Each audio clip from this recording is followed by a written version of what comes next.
सुप्रभातम छात्रों। आज जो है हम लोग JCERT द्वारा जो मॉडल प्रश्न पत्र जो जारी किए गए हैं उसमें प्रथम मॉडल प्रश्न पत्र जो है उनका हम लोग हल ढूंढेंगे, उसका उत्तर ढूंढेंगे। मैं आप लोगों की शिक्षिका पीनू कुमारी साहा, मैं आप लोगों की संस्कृत की शिक्षिका हूँ। तो आइए चलिए हम लोग जो है मॉडल प्रश्न पत्रों का हल ढूंढते हैं। तो पहला है खंड क, और ये अपठित अबोधनम अर्थात आपके पुस्तक पाठ्य पुस्तक से ये खंड नहीं लिया गया है।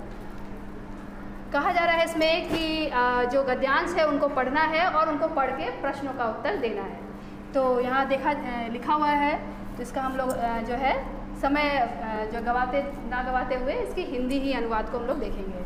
संस्कृत भाषा जो है वो देव भाषा है। प्रायः सभी भारतीय भाषाओं की जो है वो संस्कृत भाषा जननी है। प्रादेशिक भाषाओं की प्राण है। कहा जा रहा है कि जैसे प्राणी जो है अन्न से जीवित रहता है वैसे ही किंतु वायु बिना वो जीवित नहीं रह सकता है। अर्थात अन्न से वो जीवित रहता है किंतु अगर वायु उसे एक क्षण भी ना मिले तो वो नहीं जीवित रह सकता है। वैसे ही हमारे देश की कोई भी भाषा जो है वो संस्कृत भाषा के बिना जीवित नहीं रह सकती है, उसका अस्तित्व जो है वो नहीं रह सकता है। इसीलिए कहा रहा है कि निश्चय ही निसंदेह ही हमारा जो भाषा है वो संस्कृत भाषा, वही हमारा धर्म है, वही हमारा इतिहास है, वही हमारा भूत है और वही हमारा भविष्य है। कि प्रश्नों का उत्तर ढूंढते हैं, इनका प्रश्नों का उत्तर हम लोग सॉल्व करते हैं। संस्कृत भाषायाम अपरम नाम किमासीत, कह रहे हैं कि संस्कृत भाषा का दूसरा नाम क्या है, तो दूसरा नाम है देव भाषा। संस्कृत भाषा का दूसरा नाम है देव भाषा। संस्कृत भाषा किसकी प्राण है, किसकी प्राण भूता अस्ति, किसकी प्राण है, तो यहाँ आपने देख सकते हैं यहाँ कि प्रादेशिक भाषाओं की क्या है वो प्राण है, तो इसका उत्तर होगा प्रादेशिक भाषा नाम। माता अस्य पदस्य कृते गद्यांश किम पदम प्रयुक्तम, कह रहे हैं कि माता इस पद के लिए इस गद्यांश में कौन सा पद को प्रयुक्त किया गया है, तो आप यहाँ देख सकते हैं जननी, तो इसका उत्तर होगा जननी। रक्षितुम इति पदे का प्रत्यय प्रयुक्त, कह रहा है रक्षितुम इस पद के लिए कौन सा प्रत्यय को प्रयुक्त किया गया है, तो इसका उत्तर होगा तुमुन। हमेशा याद रखिएगा कि जब भी अंतिम में तुम रहे तो वो तुमुन प्रत्यय होता है। जैसे अगर पठितुम रहे तो तुमुन प्रत्यय होगा, खादितुम रहे तो तुमुन प्रत्यय होगा, ठीक है। तो जब भी तुम रहे अंतिम में तो उसमें क्या होगा, तुमुन प्रत्यय होगा। 5वां नंबर देखेंगे, भूतम इति पदस्य विपितार्थकम पदम गद्यशांत चित्वा लिखत, अर्थात भूत इस पद का विपितार्थक मतलब विलोम शब्द जो है उस गद्य से ही चुनकर लिखना है। भूत मतलब बीता हुआ, पास्ट, तो उसका क्या होगा, बीता हुआ का विलोम शब्द भविष्य, भविष्यम, बीता हुआ का क्या होता है, आने वाला। उसके बाद अब हम लोग देखेंगे खंड का पठित अवबोधनम, अर्थात जो आपके पाठ्य पुस्तक से लिया गया है, पाठ्य पुस्तक जो आपने पढ़ा है उनसे ये प्रश्न को लिया गया है। अधोलिखित नाम प्रश्नानाम उत्तराणि विकल्प चित्वा लिखत, अर्थात नीचे लिखे गए प्रश्नों का उत्तर जो है इन विकल्पों से चुनकर आपको लिखना है। ये जो प्रश्न है, पहला प्रश्न ये आपके पाठ्य पुस्तक के प्रथम पाठ से लिया गया है, सूचि पर्यावरणम से। किम कज्जल मलिनम धूमम मच्छति, अर्थात कौन काजल जैसा धुआं छोड़ता है, तो काजल जैसा गंदा धुआं कौन छोड़ता है, सत शक्तियानम, ख सत शक्तियानम, अर्थात 100 मोटर गाड़ियाँ, शक्तियानम मतलब होता है मोटर गाड़ियाँ, सत मतलब 100। अगला है जल कीदृशम ना अस्ति, जल कैसा नहीं है, यह भी आपके सूचि पर्यावरण पाठ्य पुस्तक से लिया गया है कि जल कैसा नहीं है। तो आपके उस श्लोक में दिया गया है कि जल भी क्या है, निर्मल नहीं है, अर्थात पूरा पर्यावरण वातावरण जो है वो दूषित हो चुका है, तो इसका उत्तर क्या होगा, क निर्मलम। अब हम लोग देखेंगे 8वां प्रश्न, अति समीपम इति पदस्य विपर्य पदम किम, अति समीप बहुत नज़दीक, इस पद का जो है विलोम शब्द क्या है, तो आप लोग जानते ही हैं बहुत नज़दीक का क्या होगा विलोम शब्द, बहुत दूर। तो यहाँ देख सकते हैं ये इसमें से कौन सा होगा, बहु दूरम, अर्थात बहुत दूर। अब हम लोग अगला प्रश्न देखेंगे, क्रीदर्शनाम वृक्षानाम माला रमणीय भवेत्, कह रहे हैं कि कैसे वृक्षों की माला जो है रमणीय होनी चाहिए। तो जो है यह भी प्रश्न आपके पहले जो आपका अध्याय है सूचि पर्यावरण उससे लिया गया है। आपने ये श्लोक पढ़ा भी होगा कि कैसी माला जो है वो रमणीय होनी चाहिए, तो कैसी माला, हरिता नाम मतलब हरे भरे वृक्षों की माला जो है रमणीय होनी चाहिए। अब हम लोग अगला प्रश्न देखेंगे, 10वां प्रश्न, बुद्धिमती मार्गे गहन कानने कम अपश्यत। कहा जा रहा है कि बुद्धिमती, यह आपके दूसरे अध्याय से लिया गया है, बुद्धिर्बलवती सदा अध्याय से लिया है, कि बुद्धिमती मार्ग में गहन कानने अर्थात गहरे जंगल में, कानन जो है वो वृक्ष वन को बोला जाता है, तो गहरे जंगल में कम अपश्यत किसको देखती हैं। किसको देखती हैं? आपने ये कहानी पढ़ाई होगा, तो किसे देखती है? बाघ को अर्थात व्याघ्रम। उसके बाद अगला प्रश्न है, लोके महतो भयात क मुच्यते। संसार में लोग महान भय से, 11वां नंबर देखेंगे, लोके महतो भयात क मुच्यते। लोग मतलब संसार, लोके महतो भयात कह मुच्यते, अर्थात संसार में लोग जो है कैसे महान भय से, भयंकर भय से भी छूट जाते हैं। तो कैसे छूट जाते हैं? कौन से लोग छूट जाते हैं?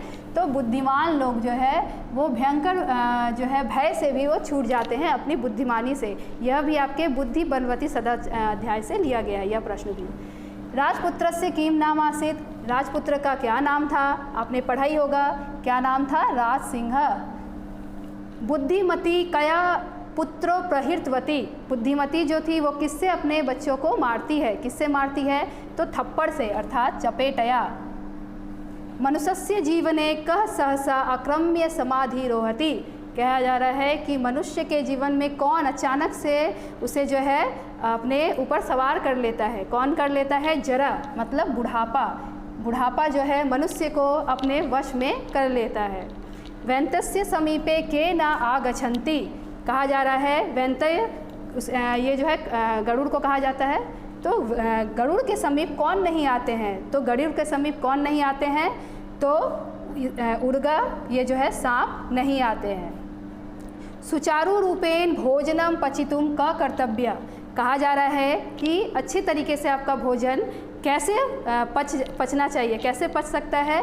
तो वो व्यायाम से पच सकता है। ना तो आपको सोने से आपकी जो है भोजन सही तरीके से पचेगा, ना किसी सुख से, ना विद्याध्ययन से, अर्थात आप जब व्यायाम करते हैं तभी आपका भोजन जो है सही तरीके से पच जाता है। अगला प्रश्न देखते हैं, 17वां प्रश्न, कि हृदय स्थाने क भवति। हृदय स्थान में क्या होता है? क्या होता है? हृदय में हम लोग जानते हैं वायु होता है, तो इसका उत्तर होगा वायु। अगला देखेंगे, त्रिदशाधिप कह अस्ति। त्रिदशाधिप कौन है? तो ये किनका नाम है? पर्यायवाची शब्द है, ये इंद्र का नाम है। ये आपके अध्याय जननी तुल्य वत्सला अध्याय से लिया गया, आपके पाठ्य पुस्तक जननी तुल्य वत्सला से लिया गया है। सुरभे कति पुत्र आसन। सुरभि के कितने पुत्र थे? यह भी आपके जननी तुल्य वत्सला ही अध्याय से लिया गया है, और इसके पुत्र होंगे, हजारों पुत्र उसके थे। सुरभि के हजारों पुत्र थे। सर्वेषु अपत्येषु जननी क्रीदशी भवति। सभी बच्चों की अपत्येषु मतलब पुत्र अपत्य कहा जाता है, यहाँ षष्ठी विभक्ति लगा है इसीलिए यहाँ पे जो है अपत्येषु है। तो सभी बच्चों की जननी कैसी होती है? तो कैसी होती है? तुल्य वत्सला, अर्थात सभी के लिए उनका प्यार जो होता है वो बराबर होता है। जननी के, माता के चाहे कितने भी पुत्र हो, कितने भी बच्चे हो, वो सभी के लिए अपना प्यार समान रूप से देती है। उदार हृदय इत्यर्थे अस्मिन् पाठे किम पदम प्रयुक्तम। उदार हृदय इस अर्थ के लिए इस आपके पाठ में कौन सा पद जो है वो प्रयुक्त किया गया है, उसे दिया गया है। तो आपके पाठ में दिया गया है आर्ध हृदय। यह भी प्रश्न आपके पाठ्य पुस्तक जननी तुल्य वत्सला अध्याय से लिया गया है। अब हम लोग खंड ग अनुप्रयुक्त व्याकरण से देखेंगे। ये जो खंड ग है वो व्याकरण से लिया गया है। अधोलिखित नाम रेखांकित पदानाम संधिम विच्छेदम व विकल्प चित्वा लिखत। मतलब नीचे लिखे गए रेखांकित पदों का जो है संधि करना है या विच्छेद करना है, वो भी दिए गए विकल्पों से चुनकर लिखना है। तो पवन जो है इनका हमें संधि विच्छेद करना है। तो पवन जो है इसका संधि विच्छेद सही उत्तर होगा पो जोड़ अना। यह जो है वो अयादी संधि है। जैसे इसको हम देखेंगे कि पो में क्या है, ओ की मात्रा है और यहाँ अ है, तो जब भी ओ और अ रहता है तो वो बन जाता है अव, इसीलिए हो गया यहाँ पे पवन। वैसे ही अगर यहाँ पे भो जोड़ अना रहता तो क्या हो जाता? भवना हो जाता। अब हम लोग अगला देखेंगे 23 नंबर, हे प्रभु तस्मे सन्मतिम देहि। हे प्रभु उसे अच्छी बुद्धि दीजिए। तो इसका सही उत्तर होगा सन्मति जो है, इस सन्मति का हमें संधि विच्छेद करना है और इसका सही उत्तर होगा सत्य जोड़ मतिम। और यह जो है वो व्यंजन संधि है।